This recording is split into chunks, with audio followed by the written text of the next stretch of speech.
ಎಲ್ಲರಿಗೂ ನಮಸ್ಕಾರಗಳು. ನಮ್ಮ ವಿಶೇಷ ಸರಣಿಗೆ ಸ್ವಾಗತ. ತಲೆಮಾರಿನ ನಡುವಿನ ನಂಟಿನ ಮಹತ್ವ, ಪ್ರೇಮ, ಕಲಿಕೆ ಮತ್ತು ಹಂಚಿದ ಜ್ಞಾನದಿಂದ ಕೂಡಿದ ಸುಲಭ ಕಥೆಗಳ ಮೂಲಕ ನಾವು ಹಿರಿಯರು ಮತ್ತು ಯುವಕರು ನಡುವೆ ಇರುವ ಅದ್ಭುತ ಸಂಬಂಧವನ್ನು ಆಚರಿಸುತ್ತಿದ್ದೇವೆ. ಬನ್ನಿ, ಪ್ರತಿಯೊಂದು ಕಥೆಯ ಜೊತೆಗೆ ನಾವು ಒಟ್ಟಾಗಿ ಈ ಪಯಣದಲ್ಲಿ ಹೆಜ್ಜೆ ಹಾಕೋಣ. ಕತೆ 1.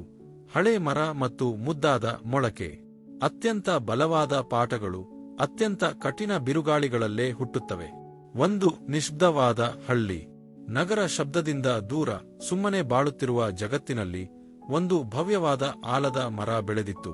ದಪ್ಪದ ಕಾಂಡ, ಭೂಮಿಯೊಳಗೆ ಆಳವಾಗಿ ಹಬ್ಬಿದ ಬೇರುಗಳು ಮತ್ತು ವಿಶಾಲವಾದ ಬಳ್ಳಿಗಳು. ಜನರು ತಂಪಾಗಿ ಕೂತು ವಿಶ್ರಾಂತಿ ಪಡೆಯುವ ಸ್ಥಳ.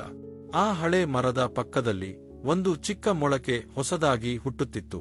ನಿಧಾನವಾಗಿ ಬೆಳೆದ ಮೊಳಕೆ ಕನಸುಗಳಿಂದ ತುಂಬಿದ್ದು, ಪ್ರತಿದಿನ ಬೆಳಗಿನ ಸೂರ್ಯನ ಬೆಳಕು ಬೀಳುತ್ತಿದ್ದಂತೆ ಹಳೆ ಆಲದ ಮರವನ್ನು ಕಣ್ತುಂಬಿಸಿಕೊಂಡು ಹೀಗಂತ ಯೋಚಿಸುತ್ತಿತ್ತು: ಎಷ್ಟು ಅದ್ಭುತ!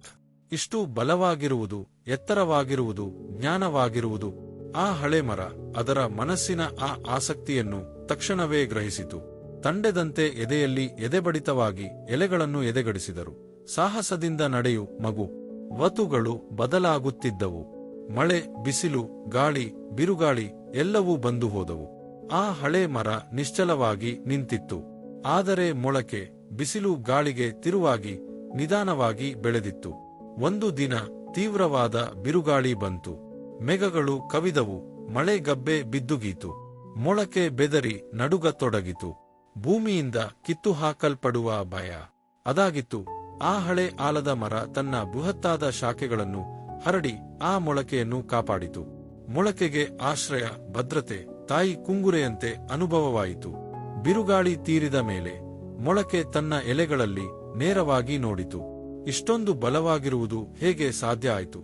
ಅಷ್ಟೊಂದು ಹೃದಯಪೂರ್ವಕವಾಗಿ ಕೇಳಿತು. ಆ ಹಳೆ ಮರ ತುಡಿಯುತ್ತಾ ಹೇಳಿತು: ಸಮಯ. ಆಳವಾದ ಬೇರುಗಳು.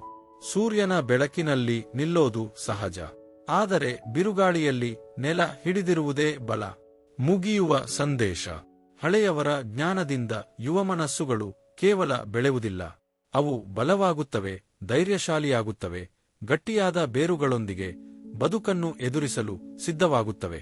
ಈ ಪಯಣದಲ್ಲಿ ಪಾಲ್ಗೊಂಡ ನಿಮ್ಮ ಎಲ್ಲರಿಗೂ ಧನ್ಯವಾದಗಳು. ಪ್ರತಿ ತಲೆಮಾರಿಗೆ ಪ್ರೀತಿ ಮತ್ತು ಜ್ಞಾನದ ಬಾಂಧವ್ಯ ಇನ್ನೂ ಗಟ್ಟಿಯಾಗಲಿ. ಈ ಕತೆ ನಿಮಗೆ ಇಷ್ಟವಾಯಿತೆಂದರೆ ದಯವಿಟ್ಟು ಲೈಕ್ ಮಾಡಿ, ಸಬ್ಸ್ಕ್ರೈಬ್ ಮಾಡಿ, ಕಾಮೆಂಟ್ ಮಾಡಿ ಮತ್ತು ಶೇರ್ ಮಾಡಿ ಎಂಬ ನಮ್ಮ ಮನವಿ. ಸಂಪರ್ಕದಲ್ಲಿರಿ, ಪ್ರೇರಣೆಯಿಂದ ಇರಿ. ಧನ್ಯವಾದಗಳು.